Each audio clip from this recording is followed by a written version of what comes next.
गण गणपते नमः। जय माँ लक्ष्मी। दोस्तों, आज मैं आपको एक कहानी सुनाने जा रही हूँ। मृत्यु के देवता यमराज ने अपने एक दूत को पृथ्वी पर भेजा।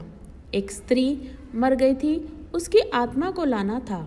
देवदूत आया लेकिन चिंता में पड़ गया, क्योंकि 3 छोटी छोटी लड़कियां जुड़वा, एक अभी भी उस मृत स्त्री के स्तन से लगी है, एक चीख रही है, पुकार रही है, एक रोते रोते सो गई है। उसके आंसू उसकी आंखों के पास ही सूख गए हैं। 3 छोटी जुड़वा बच्चियां और स्त्री मर गई है, और कोई देखने वाला भी नहीं है। पति पहले मर चुका है, परिवार में और कोई भी नहीं है। इन 3 छोटी बच्चियों का क्या होगा? उस देवदूत को यह ख्याल आया तो वह खाली हाथ वापस लौट गया। उसने जाकर अपने प्रधान को कहा कि मैं ना ला सका, मुझे क्षमा करें, लेकिन आपको स्थिति का पता ही नहीं है।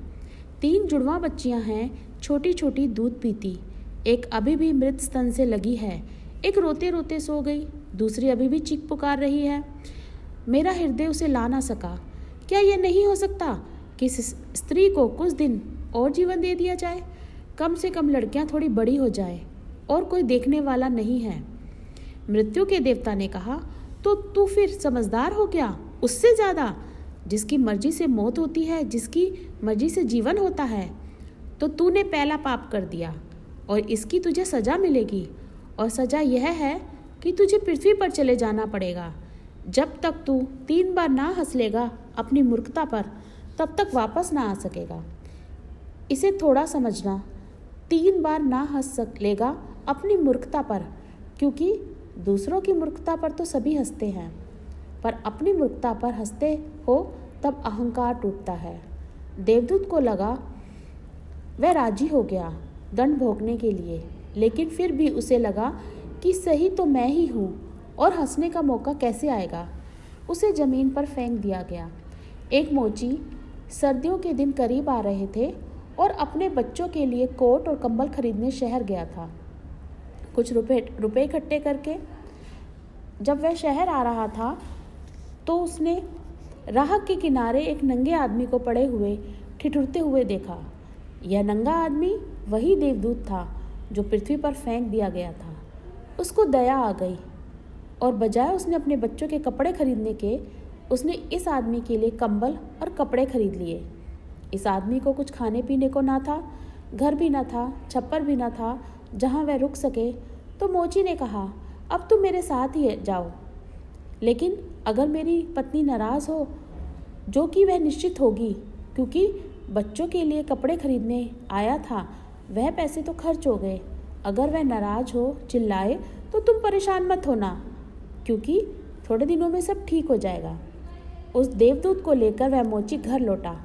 ना तो मोची को पता है कि देवदूत घर में आ रहा है, ना पत्नी को पता है। जैसे ही देवदूत को लेकर मोची घर में पहुंचा, पत्नी एकदम पागल हो गई, बहुत नाराज़ हुई, बहुत चीखी चिल्लाई। तब देवदूत पहली बार हंसा। मोची ने उससे कहा, हंसते हो, बात क्या है? उसने कहा, जब मैं 3 बार हंस लूँगा तब बताऊँगा। देवदूत हंसा पहली बार, क्योंकि उसने देखा कि इस पत्नी को पता ही नहीं कि मोची देवदूत को घर में ले आया है, जिसके आते ही घर में हज़ारों खुशियाँ आ जाएंगी। लेकिन आदमी देख ही कितनी दूर तक सकता है। पत्नी तो इतना ही देख पा रही है कि एक कंबल और बच्चों के कपड़े नहीं बचे। जो खो गया है वह देख पा रही है, जो मिला है उसको नज़रअंदाज कर रही है। घर में देवदूत आ गया, जिसके आते ही हज़ारों खुशियों के द्वार खुल जाएंगे। तो देवदूत हंसा। उसे लगा अपनी मूर्खता, क्योंकि यह पत्नी भी नहीं देख पा रही है कि क्या घट रहा है, क्या बढ़ रहा है। जल्दी ही, क्योंकि वह देवदूत था, 7 दिन में ही उसने मोची का सब काम सीख लिया, और उसके जूते इतने प्रसिद्ध हो गए कि मोची महीनों के भीतर धनी होने लगा। आधा साल होते होते तो उसकी ख्याति सारे लोक में पहुंच गई कि उस जैसा जूते बनाने वाला कोई भी नहीं है, क्योंकि वह जूते देवदूत बनाता था। सम्राटों के जूते वहाँ पर बनने लगे। धन अपरंपार बरसने लगा। एक दिन सम्राट का आदमी आया और उसने कहा कि यह चमड़ा बहुत कीमती है, आसानी से नहीं मिलता, कोई भूल चूक नहीं करनी चाहिए। जूते ठीक इस तरह के बनने हैं, और ध्यान रखना, जूते बनाने हैं, स्लीपर नहीं। क्योंकि रूस में जब कोई आदमी मर जाता है तो उसको स्लीपर पहनाकर मरघट तक ले जाते हैं। मोची ने भी देवदूत से कहा कि स्लीपर मत बनाना, जूते बनाने हैं। स्पष्ट आज्ञा है और चमड़ा इतना ही है। अगर कोई गड़बड़ हो गई तो हम मुसीबत में फंसेंगे। लेकिन फिर भी देवदूत ने स्लीपर ही बनाए। जब मोची ने देखे कि स्लीपर बने हैं तो वह क्रोध से आग बबूला हो गया। वह लकड़ी उठाकर उसको मारने को तैयार हो गया कि तू हमारी फांसी लगवा दे, और तुझे बार बार कहता था कि स्लीपर बनाने ही नहीं हैं, फिर स्लीपर किस लिए। देवदूत फिर खिलखिलाकर हंसा। तभी आदमी सम्राट के घर से भागा हुआ आया। उसने कहा, जूते मत बनाना, स्लीपर बनाना, क्योंकि सम्राट की मृत्यु हो गई है। भविष्य अज्ञात है, सिवाय उसके और किसी को ज्ञात नहीं है, और आदमी तो अतीत के आधार पर निर्णय लेता है। सम्राट जिंदा था तो जूते चाहिए थे, मगर मर गया तो स्लीपर चाहिए। तब वह मोची उसके पैर पकड़कर माफ़ी मांगने लगा कि मुझे माफ़ कर दे, मैंने तुझे मारा। और उसने कहा, कोई हर्ज नहीं, मैं अपना दंड भोग रहा हूँ। लेकिन वह हंसा आज दोबारा। मोची ने फिर पूछा कि हंसी का क्या कारण है। उसने कहा कि जब मैं 3 बार हंस लूँगा तब बताऊँगा। दोबारा हंसा इसलिए कि भविष्य हमें ज्ञात नहीं, इसलिए हम आकांक्षाएं रखते हैं जो कि व्यर्थ हैं। हम अभिशाएं रखते हैं जो कि कभी पूरी नहीं होंगी। हम मांगते हैं जो कभी नहीं घटेगा, क्योंकि कुछ और ही घटना तय है। हमसे बिना पूछे हमारी नियति घूम रही है और हम व्यर्थ ही बीच में शोरगुल मचाते हैं। चाहिए स्लीपर और हम जूते बनवाते हैं।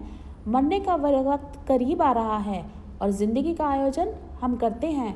तो देवदूत को लगा कि वे बच्चियाँ, मुझे क्या पता भविष्य उनका क्या होने वाला है। मैं नाहक के बीच में आ गया। और तीसरी घटना घटी कि एक दिन 3 लड़कियां आई। उन तीनों की शादी हो रही थी और उन तीनों ने जूतों के ऑर्डर दिए कि उनके लिए जूते बनाए जाएं। एक बूढ़ी महिला उनके साथ आई जो बड़ी धनी थी। देवदूत पहचान गया, ये वही 3 लड़कियां हैं जिनको वह मृत माँ के पास छोड़ गया था और जिनकी वजह से वह दंड भोग रहा था। वह सब स्वस्थ हैं, सुंदर हैं।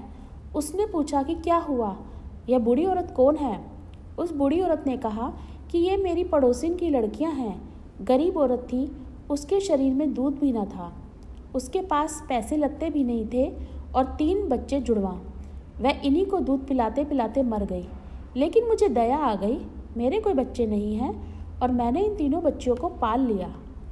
अगर माँ जिंदा होती तो ये तीनों बच्चियाँ गरीब, भूख और दीनता और दरिद्रता में बड़ी होती। माँ मर गई, इसलिए ये बच्चियाँ तीनों बड़े धन वैभव में, संपदा में पली, और उस बूढ़ी की सारी संपदा की ये तीनों मालिक हैं और इनका सम्राट के परिवार में विवाह हो रहा है। देवदूत तीसरी बार हंसा और मोची को उसने कहा कि ये 3 कारण है, मेरी भूल थी। नियति बड़ी है और हम उतना ही देखते हैं जितना देख पाते हैं। जो नहीं देख पाते बहुत विस्तार है उसका, और हम जो देख पाते हैं उससे हम कोई अंदाज़ा नहीं लगा सकते जो होने वाला है, जो होगा। मैं अपनी मूर्खता पर 3 बार हंस लिया हूँ। अब मेरा दंड पूरा हो गया है। अब मैं जाता हूँ। जो प्रभु करते हैं अच्छे के लिए करते हैं। भवसागर से पार होने के लिए मनुष्य शरीर रूपी सुंदर नौका मिल गई है। सतर्क रहिए, कहीं ऐसा ना हो कि वासना के भंवर में पड़कर नौका डूब जाए। स्वयं कमाओ, स्वयं खाओ, यह प्रकृति है। दूसरा कमाए, तुम छीन कर खाओ, यह विकृति है। स्वयं कमाओ, सबको खिलाओ, यह दैविक संस्कृति है। हमेशा ध्यान रखिए, आप एक शुद्ध चेतना है, यानी स्व ऊर्जा से प्रकाशित। आत्मा, माया, अज्ञान ने आपकी आत्मा के शुद्ध स्वरूप को छीन रखा है। अतः माया से पीछा छुड़ाइए और शुद्ध चेतना को प्राप्त कर परमानंद का सुख भोगिए। यह कथा यहीं पर समाप्त हुई। धन्यवाद।